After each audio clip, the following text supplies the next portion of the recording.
And as you are entering, and before my colleague Kathy begins the next session, I just want to do an unpaid ad for something that may be of interest, and there are flyers on the table outside. Hollywood has a lot of junk out there, but there's a very good film that's on the way called House of Dynamite, which I had the privilege of seeing just a couple of days ago. This is coming out on Netflix on October 24th. There's some big name stars. This is directed by Catherine Bigelow. Some of you might have heard of her. If you watch this, you will notice there are some themes in the movie that we discussed today. And so this may be something that arouses concern and interest in the broader public, and it will be all of our jobs to try to help direct that anxiety and concern in a productive direction. So just want to mention that before we turn this over. The film name is House of Dynamite. Yes. All right. With that, Kathy Crandall Robinson. All right, welcome back. And this is our final panel for this afternoon. I am Kathy Crandall Robinson. I'm the Chief Operating Officer at the Arms Control Association.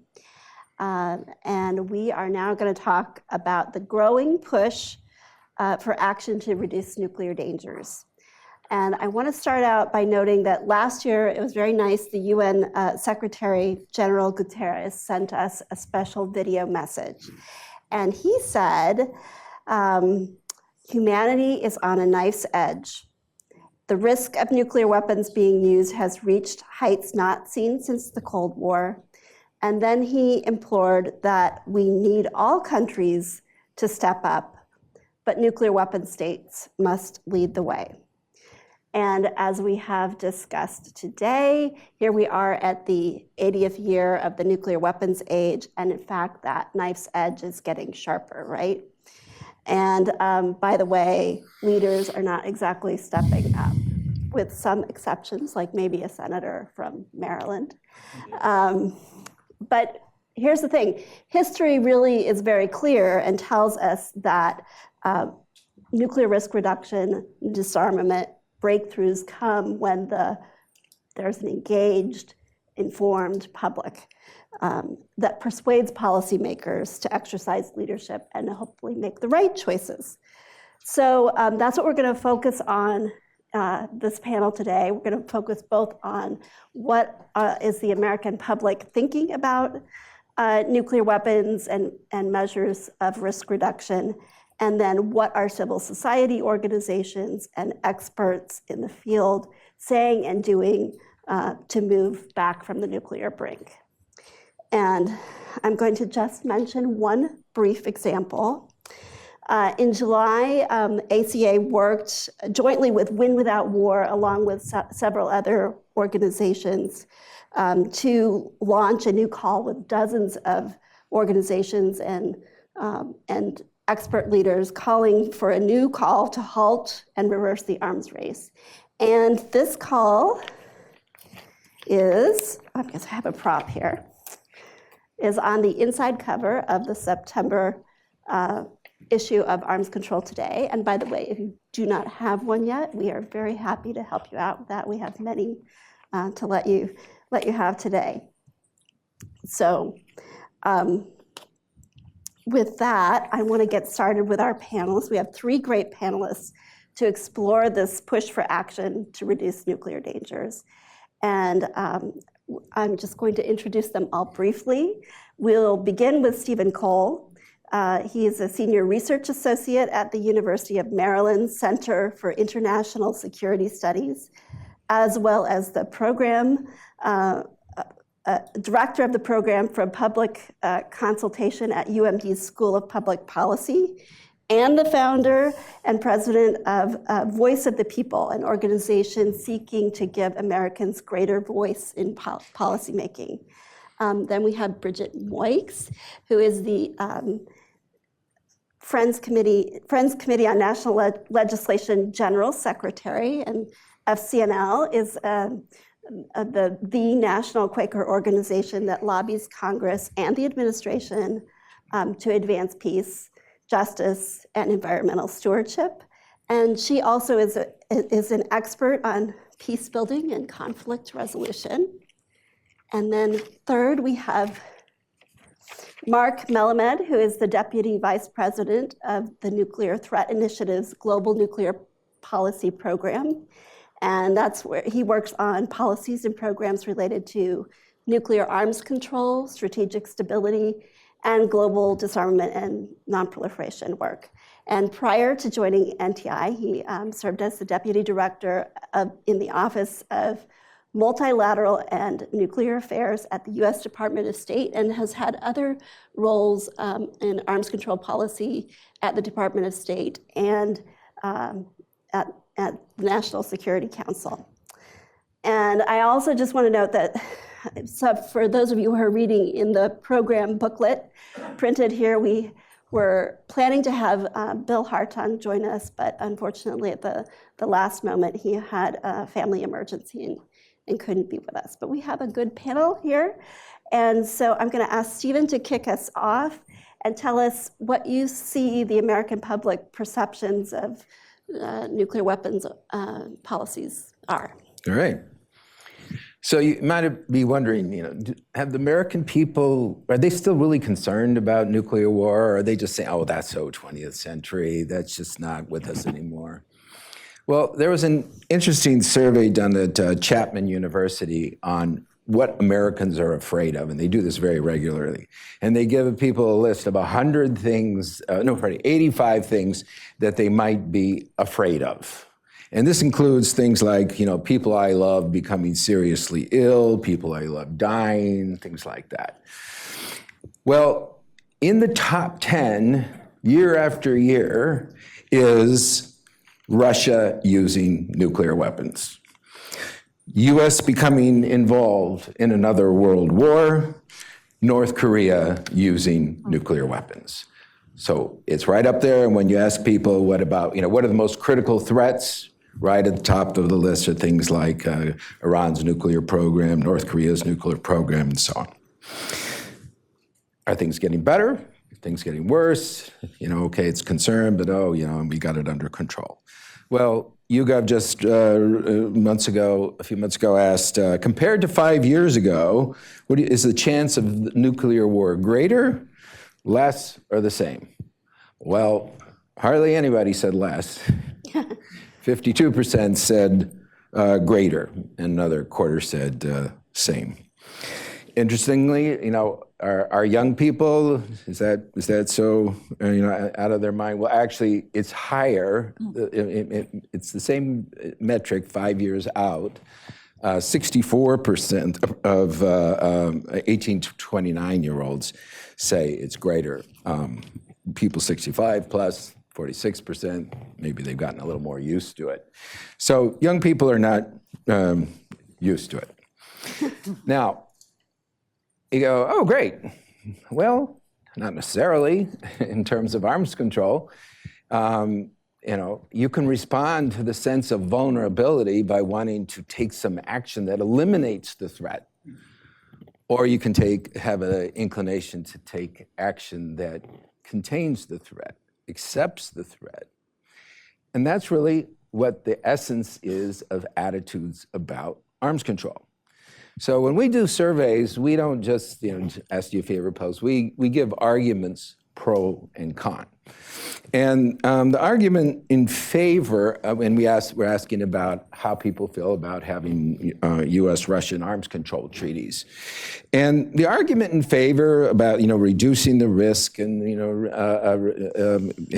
reducing tensions, not making sure people aren't too afraid, reducing the number of nuclear weapons so that there's fewer options of accidents and so on, that does really well.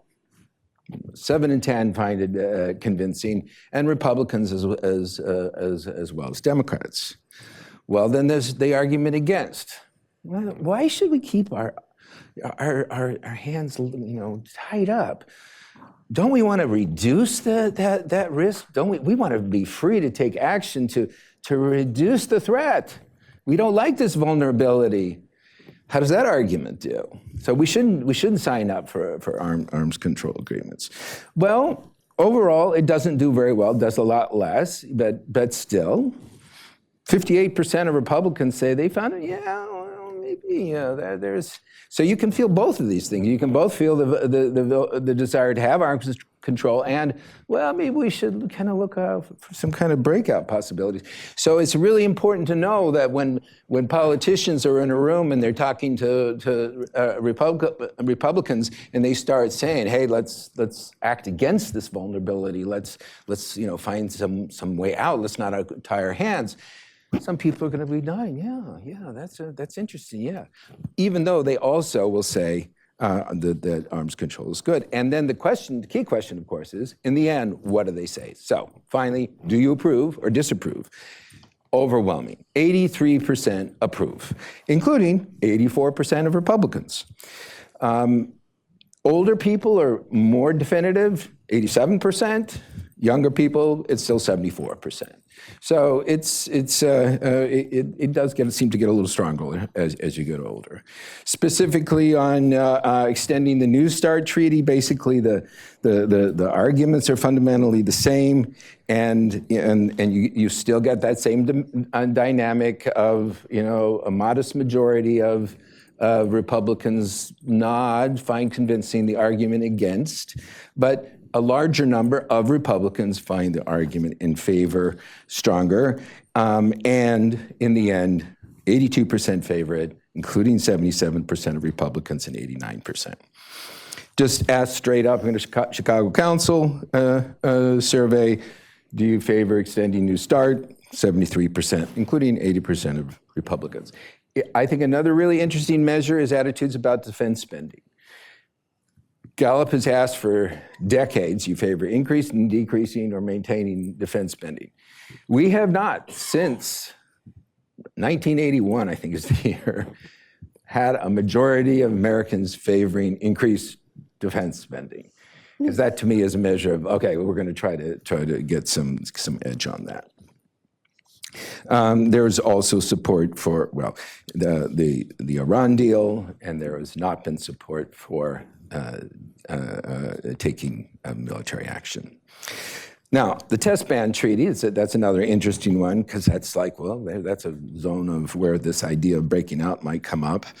Well, when told that the U.S. has not ratified the treaty, the CTBT, but they're abiding by a moratorium on testing, overwhelming majorities, bipartisan, approve of that.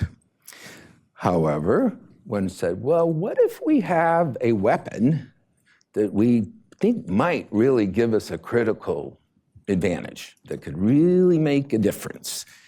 Should we test it then? And a majority says no, but 52% of Republicans say, yeah, maybe we should. So there's still always that little lurking, maybe there's some way to get out of this. That you can play on. But in most cases, okay, let's really come down to it. Should we act based on that? No. We should have arms control. Yeah. We should abide by the CTBT. Yeah. On proliferation, that's a very big concern on people's parts. How 2/3 say it should be a top priority. It's very studied on the goal of preventing the spread of weapons of mass destruction. Now, also the goal of eliminating nukes. Do they, 2/3 say nuclear weapons make the world more dangerous. That's quite simple. Now, that doesn't mean, they make in a world with nuclear weapons, about half will say they make the U.S. more safe. But in terms of what they actually prefer as the full outcome, the preferred outcome is a world where nobody has nuclear weapons.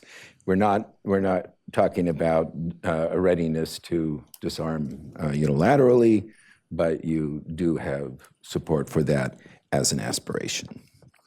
Now, one more final point. Do I have one more final time frame? Okay, is the whole idea of first use. Because that has this, maybe there's some kind of critical moment where things are just in such a way that you could act first and achieve an advantageous position. And basically the attitude is 2/3 say no, it's just not acceptable. Actually, 8 and 10 in some questions.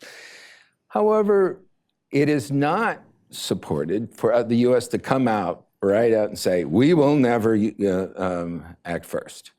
There's the dominant position is to maintain some ambiguity, so that nobody gets like there's some desire to keep an edge in the situation and to not totally back away. But, and I think in some ways this is the most interesting, there has been this, we explored in depth this legislation that would require the president to use nuclear weapons first, to have to go to Congress. And then Congress would have to declare war on the country. So that the president would not have that in his pocket. And 2/3 favor that, including 6 and 10 Republicans, because that, they don't really want the president threatening that implicitly. They see the danger in that. So the bottom line, as I see it, is this: they recognize the reality of vulnerability, and they basically do not think there's a way out of it. And arms control is, in some ways, most fundamentally a movement, a dance that states go through in relation to each other to say, I know I can't get an advantage over you. I know I'm vulnerable. We are both vulnerable. And basically the American public says, yes. They sing along with that tune. They dance along with that dance. And sometimes if they can get a little glimmer in their eye, well, maybe there's a way out of this. And no, in the end, no. They accept this reality, and therefore they do support arms control. Thank you very much, Stephen. So I think we need to be good dance instructors. Yeah. Bridget, from your perspective at FCNL, tell us what you are doing and what the grassroots groups are doing, and particularly what's happening on the Hill. How are we moving back from the brink and ending this spending more and more and more on nuclear weapons? How to get more people dancing, right? Yeah. Yes, great. So I will say a few words first, just of gratitude, because I can't be in this room with this community without thanking so many people who have been mentors to me and colleagues. What was not said in my introduction is that I came to Washington and to FCNL almost 30 years ago now, and I didn't know anything about arms control or nuclear weapons or disarmament issues, and very quickly was thrown into learning about lobbying and advocacy on things like the CTBT and the CWC, Chemical Weapons Convention at the time. And it is remarkable, the dedication of people in this room and of ACA. So thank you all so much, really, truly. And just to give people first a very brief snapshot of FCNL, Friends Committee on National Legislation, if you don't know us and how we work on advocacy and lobbying with Congress here in Washington and also around the country. We are an 80-plus-year-old Quaker lobby organization. We were created in 1943 by a group of Quakers from the Midwest who wanted to have a voice for peace in Washington, D.C., and began advocating on issues. And I was thinking back on the history of this organization going through the dropping of the first atomic bombs in Nagasaki and Hiroshima, and beginning to advocate then immediately on the abolition of nuclear weapons, and that is still what we want.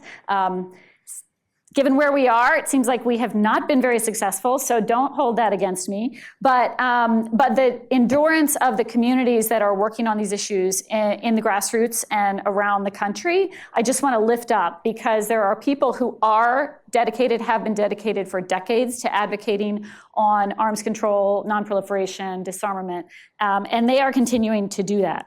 And it's an honor to work with some of them. Obviously, today we've talked a lot about the moment we're in the moment of danger from the reality of how close we are, the knife's edge, but also the administration that we're under, the unpredictability of it, the uncertainty of it, and the loss of the JCPOA, the potential, expiration of START that we're facing. So there are a lot of issues around nuclear threats that we need advocacy on. There are also a lot of other issues that are overwhelming people right now. And so a big question for people who want to get folks around the country advocating on these issues and educating their community members and their members of Congress is, how do you focus? How do you help people pay attention to these issues now and focus energy and time on them? And then how does that advocacy make a difference? So I want to just share 4 lessons that I've been thinking about in terms of advocacy work on these issues, and then 4 actions and things that we would encourage folks to be doing right now. The first lesson is that the most powerful advocates are those who are most impacted. And I want to lift up some of the recent work by the downwinder communities. These are communities who have been impacted over the years by nuclear weapons testing, whose communities, families, environments have been seriously harmed. And they have been advocating for years for compensation. And we have had the honor of advocating alongside them over recent years for expansion of what's called the Radiation Exposure Compensation Act, RECA. Folks may know about it. And we should be celebrating that there was a win this year.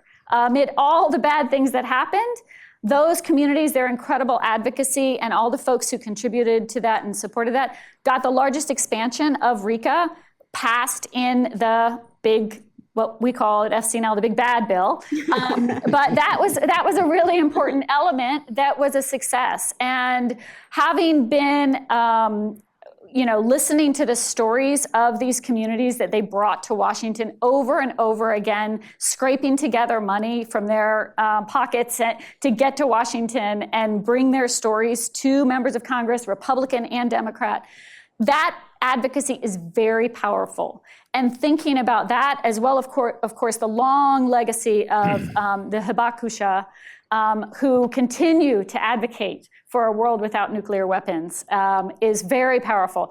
We will be going, Alan Hester, who leads our program at FCNL on nuclear weapons and military spending, will go to Ohio, to Wilmington College next week, where there will be some of the Japanese survivors as part of a conference on the 80th anniversary in rural Ohio, educating and organizing folks and sharing their stories.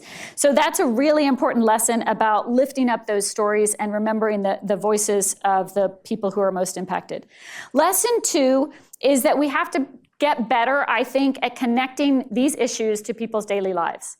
And those connections are about the budget. The connections are about the fact that Congress and the administration are taking away health care and food assistance and a lot of programs that help people at the community level, and they're pouring it into the ever-expanding military budget and nuclear weapons budget.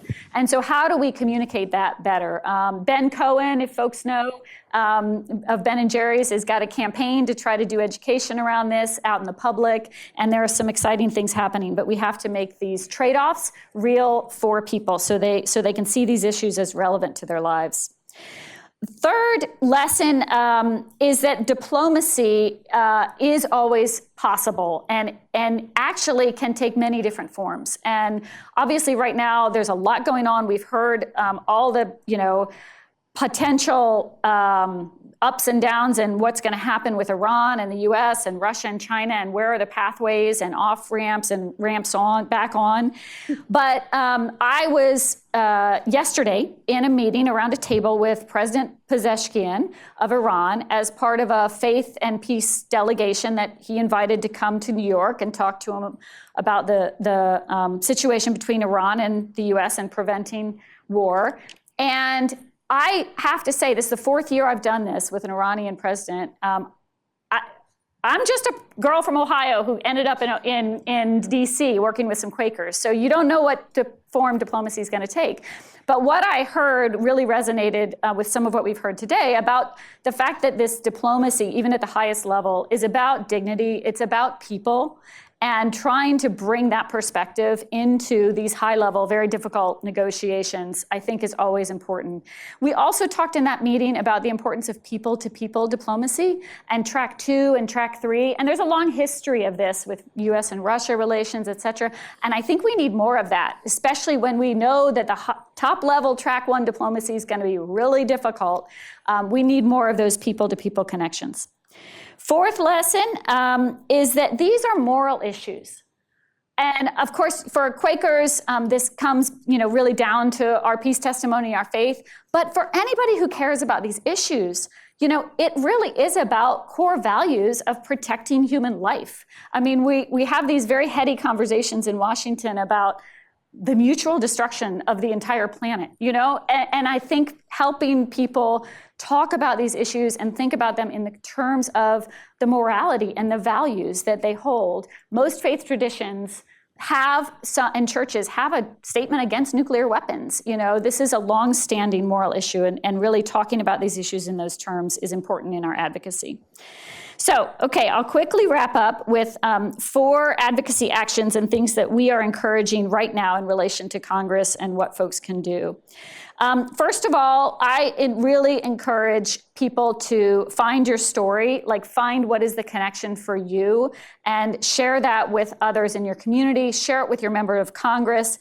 Young adults are great at this. We're starting campus chapters, and we work with a big young adult network, and bringing in why do these issues matter to you is often what moves members of Congress. The stories are what they remember more than a lot of the facts and figures. We've been working specifically on a number of legislative issues. So in addition to the budget and the appropriations process, which is really important right now, and lifting up those trade-offs, we're urging members of Congress to speak publicly in support of a New START follow-on. It's really important to get those statements from members of Congress publicly right now. And also urging support for the resolutions that are in the House and the Senate right now, supporting arms control and diplomacy for disarmament. Just sort of basic resolutions, HRES 100, SRES 61, HRES 317, SRES 323. You can find lots more about this at FCNL's website if you want more info. A third action is that we really are trying to do more organizing in communities. So we have a structure now of advocacy teams around the country. We have advocacy teams in every state and multiple ones in some states. And having people come together and do that advocacy together in a structured way is how we build power to make a difference on these issues. And so finding those folks in local communities to connect with. The new call to halt and reverse the nuclear arms race is a really important initiative that we encourage people to get together in their communities and support. And then finally, just the last point about advocacy actions is I really think part of our job is to humanize these issues and the people on the other side of them. It really is to humanize Iranians and people in China and people in Russia and, the impacts on our own communities as well, so that people see these issues through the eyes of each other and not just through the eyes of the big, heady conversations that we also need to have in Washington. So I'll stop there. Oh, that's great, thank you. And I think that the saying in the land of Quakers, where I went to a Quaker college, is that we have to find a way to speak to that of God in every person. That's right. So Mark, please tell us what you and your colleagues at NTI and in the expert community are doing to move us towards nuclear arms control and disarmament. Sure, happy to try to do that. First, let me just add my word of thanks to the Arms Control Association for putting this together, and to all of you. Similarly, there's a lot of former bosses and colleagues and friends, so it's great to see you all. I think I had a former boss who said that one of the things about going toward the end of the day is that everything has been said, but not everyone has said it. So I'm going to do everything I can not to do that. We will see. I think we've heard a lot already, about. There's actually quite a bit of evidence that people, by and large, are concerned about nuclear dangers. They do support measures to reduce nuclear risks and nuclear dangers. But I think, as Bridget said, the challenge is, how do we break through, and how do we break through the noise? So it's not about changing mind. It's about making these issues resonant.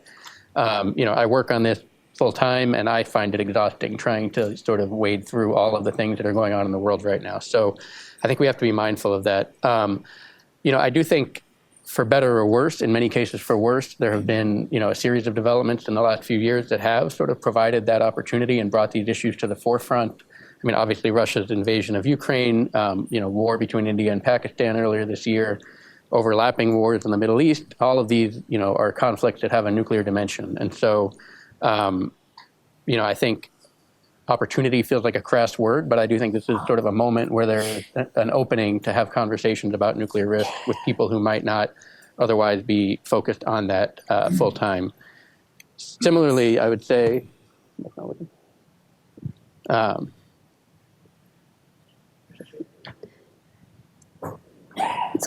Do you want me to keep going or wait? Go ahead. Okay, all right. Similarly, I would say I think there's also been some, pop culture sort of developments. There have been sort of things in popular culture that have emerged in the last few years that have also provided that opportunity. So, Oppenheimer coming out 2 years ago was obviously a moment that put nuclear issues on the radar. I think on a smaller scale, the Annie Jacobsen book, Nuclear War, a Scenario, sort of really put out a compelling narrative and a minute-by-minute sort of very alarming description of, of what nuclear conflict would look like and how it would play out. And then Daryl alluded, of course, to the upcoming House of Dynamite, which I think will be widely available and probably widely seen and reach people in a way that we're not doing on a regular basis. So I think these are all also opportunities. So what I'm hoping to do is kind of talk a little bit about some of the ways in which we've tried to make use of those opportunities to date, and sort of where there may be future chances to do the same with what's coming up. And I think, in fact, there has been a lot of work, both NTI, but also others in the expert and NGO community, to really make use of these opportunities in the last few years. When Oppenheimer was released in 2023, I know a lot of organizations around town did panel discussions, organized screenings, wrote op-eds, sort of drew attention to the movie and to its ability to make nuclear topics more salient again.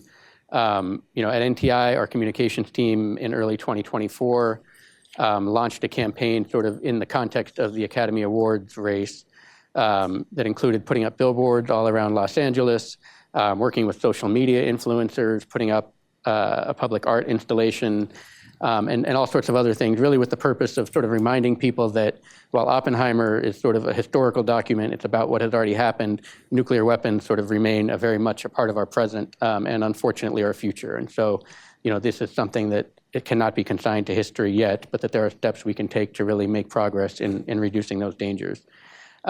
Similarly, I know earlier this year, I think Plowshares and others organized a day of action on Capitol Hill where they went and delivered a copy of the Annie Jacobsen book to every single member of Congress. So sort of as another way to kind of draw on what is happening in pop culture to bring attention to these issues among an audience that I think, unfortunately, is less and less focused and less engaged on nuclear issues. Separate from sort of the pop culture piece, obviously this year has been a year of commemorating 80 years since the Trinity test, since Hiroshima and Nagasaki. And we've seen, I think, a lot of activity around that as well in the expert community. Kathy, I think, spoke about the new call to halt and reverse the nuclear arms race, which I think is notable. I mean, last time I looked, I think there's about 40 organizations who have co-sponsored it at this point. I think it's really useful in sort of, it is a short, punchy statement with concrete, easily understood steps that we're calling for. And I think that's really important in terms of breaking through to a broader audience and getting beyond kind of the expert community that would sit in a room like this. In a similar vein, in Chicago in July, there was a gathering of the Nobel Laureate Assembly for the Prevention of Nuclear War, which brought together a group of Nobel laureates with other prominent nuclear experts. And similarly, at the end of that meeting, put out a joint statement with, again, sort of, a menu of things that could be done to reduce nuclear risks. So, and then the last thing I'll mention is sort of NTI specific again, which is that in the run-up to the anniversary of the bombing of Hiroshima, we worked closely with the prefectures of Nagasaki and Hiroshima on a joint statement that was published in the New York Times and signed by, I think, more than 60 cultural leaders. So these are people from Hollywood, many of whom I'd heard of, some of whom I hadn't, but but other people probably have. And so, again, kind of really committing people to use their voices and platforms to call attention to nuclear risks and to help imagine a safer future without nuclear weapons. So, this I think is these are all examples of taking advantage of opportunities that may present themselves, either tied to events, pop culture, sort of inauspicious days on the calendar, things like that. I think there's also been a lot of mobilization around specific issues in recent years. And in particular, I think there's been some notable success actually at finding issues and ways to talk about issues that can transcend sort of traditional partisan and polarized political lines. Bridget spoke already about RICA. I mean, I think one of the notable parts of RICA is there were strange bedfellows supporting that. Josh Hawley was sort of a big advocate for this. I would venture to guess that he is not the most popular senator among people in this room, but I think it is an example of, it brings together people who may have different views on other issues, but are able to coalesce around something concrete in this space. In a similar vein, NTI sort of starting last summer, fall, we were alarmed by an uptick in discussion about a potential resumption of nuclear testing in Nevada. And we were able to work with local partners in the state, really a broad cross-section of business groups, environmental groups, other civic organizations, to put together a coalition to oppose a resumption of nuclear testing, which ultimately produced early this year a resolution in the Nevada state legislature sort of voicing opposition to a resumption of nuclear testing that passed unanimously. So this included, again, sort of all Republican, all Democratic members of the legislature. The Republican governor in Nevada is on record opposing nuclear testing. So this is, yet another sort of discrete, tangible example of, people who probably don't agree on much of anything else managing to come together on something like this. More recently, just earlier this week, Carnegie Endowment, Belfer, and NTI put out a report on preventing an era of nuclear anarchy. And this was the result of a year-long effort bringing together a task force of around a dozen senior former officials and experts in this space to really look at sort of the growing calls for nuclear proliferation, for other countries, for more countries to acquire nuclear weapons, including in many allies and friends of the United States. And so, we brought together people who probably don't agree on everything or even most things, to really look closely at sort of the role of non-proliferation strategy in sort of the broader U.S. national security priorities, and generated a really strong consensus in favor of, basically the proliferation to anybody, including friends and allies of the United States, would make the world more dangerous. So, I do think these are all kind of instances in which there is potential for progress. There is sort of a way to break through. I think looking ahead, and I would just add, Daryl alluded to a house of dynamite. I mean, I think there is real opportunity there that this will, it'll be, I assume it will be prominently featured on Netflix's homepage. The algorithm will feed it to people who otherwise would never watch it.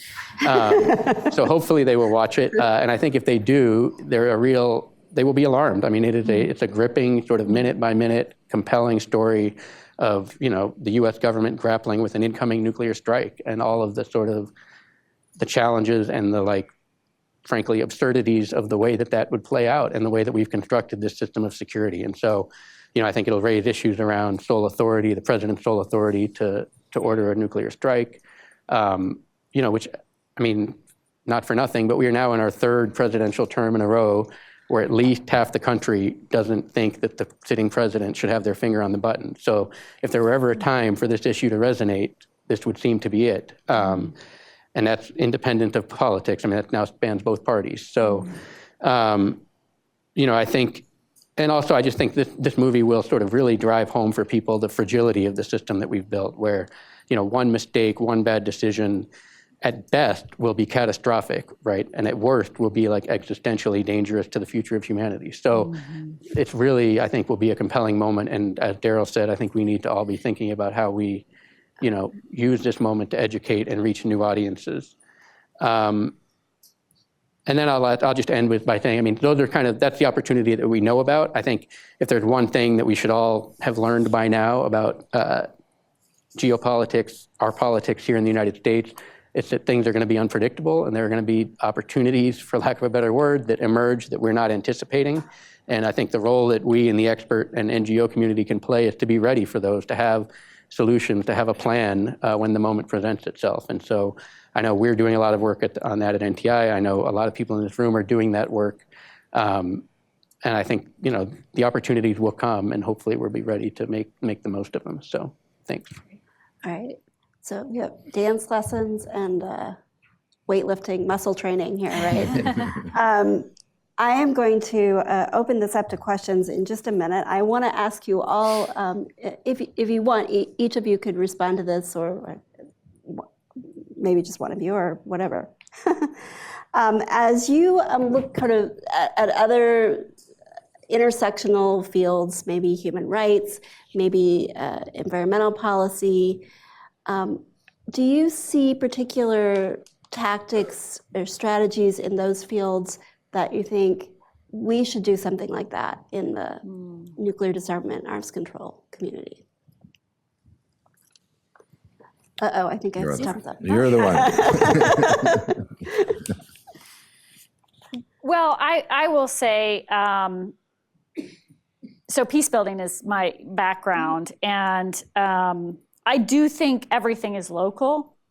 And I think that really, this is how you make progress on climate change. It's how you make progress on peace building. It's how you really get people to understand, how does this affect you and your life? What does this have to do with you and your community? And I think arms control and nuclear weapons, we kind of think of as like, oh, well, that's just, you can't do that. That's in Washington. It's off limits. And I think, seeing the downwinder communities and the success on RECA, for me, it was like, this is real. This is real for people in their communities. It's real historically from the, what's the legacies of it that are still harming people, but it's real right now in terms of the threat that's there. And I think when the polling shows people care about it. And when you do something like get people together in their local community and have an initiative that relates directly to them, I think that really helps and makes a difference. So I think change doesn't come from Washington, it comes to Washington, and I think that's a lesson that we really need to learn and apply more. Mm-hmm. Mm-hmm. I agree with that. I mean, I think certainly that was our experience in Nevada. I mean, it was a remarkably. I mean, I don't want to undersell sort of the difficulty and the work that went into that campaign, but it is a remarkably easy sell to tell people they want to start blowing up nuclear weapons in your backyard. How do you feel about this? Like, that is immediate. It hits people. They feel it, and and they oppose it. And that is not a political issue. It doesn't have anything to do with who you voted for. I mean, like, it resonates with people. And so, I don't have the answer to how to do that with all of our issues, but I think that is kind of the sweet spot in a lot of ways. Is how do you make this real for people in a way that feels tangible? No thoughts. I have a question just for you, though, Stephen.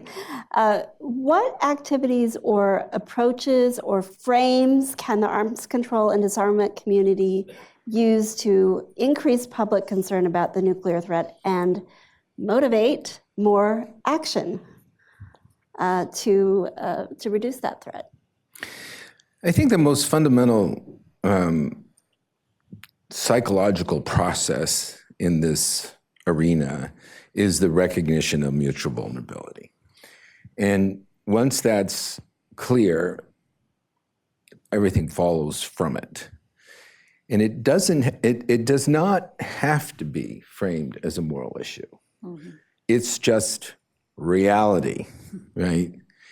And that there's actually no escaping this condition, and that's not how it used to be, and that's how it is now.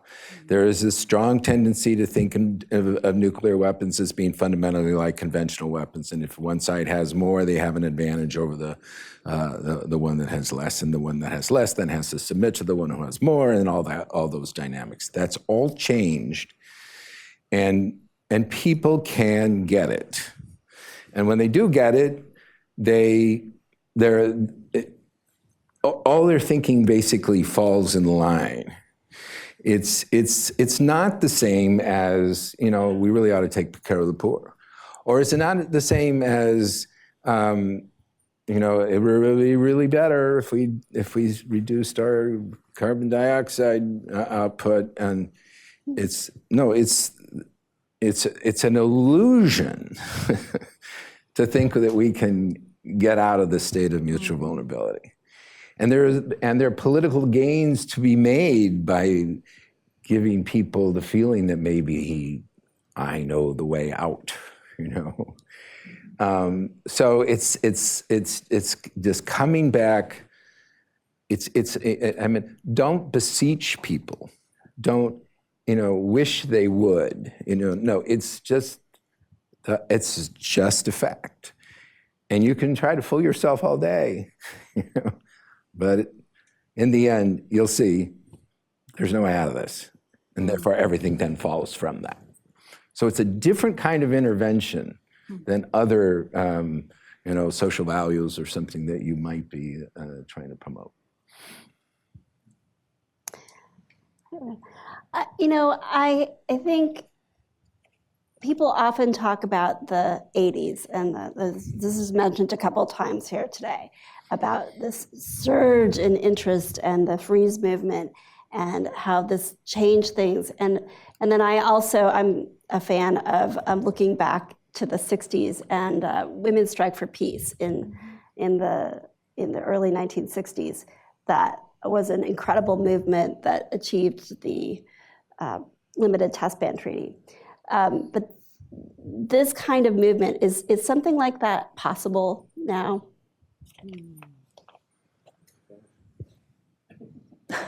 It better be somebody. I heard that. Yeah. I heard that. Yes. Okay, we get yes. Maybe. I mean, yes, I think it's absolutely possible. It might even be more possible because we have more reach and ability to mobilize people quickly than we had before.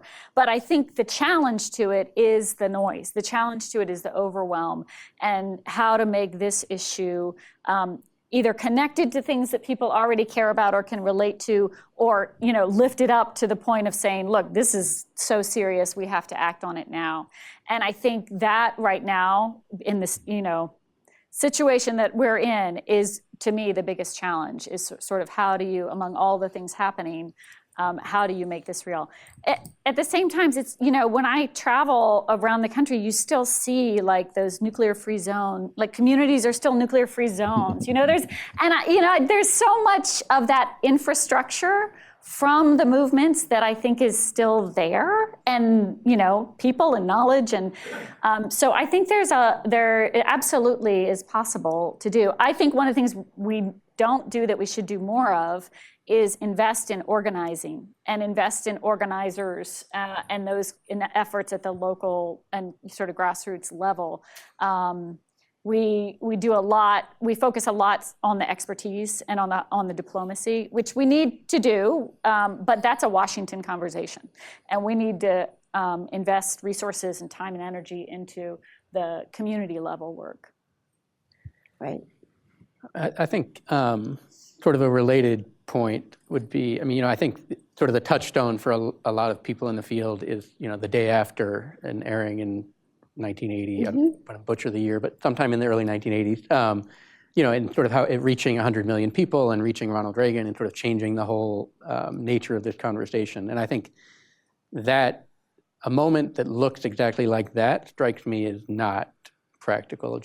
There is no event short of the Super Bowl that 100 million people will ever watch again at the same time.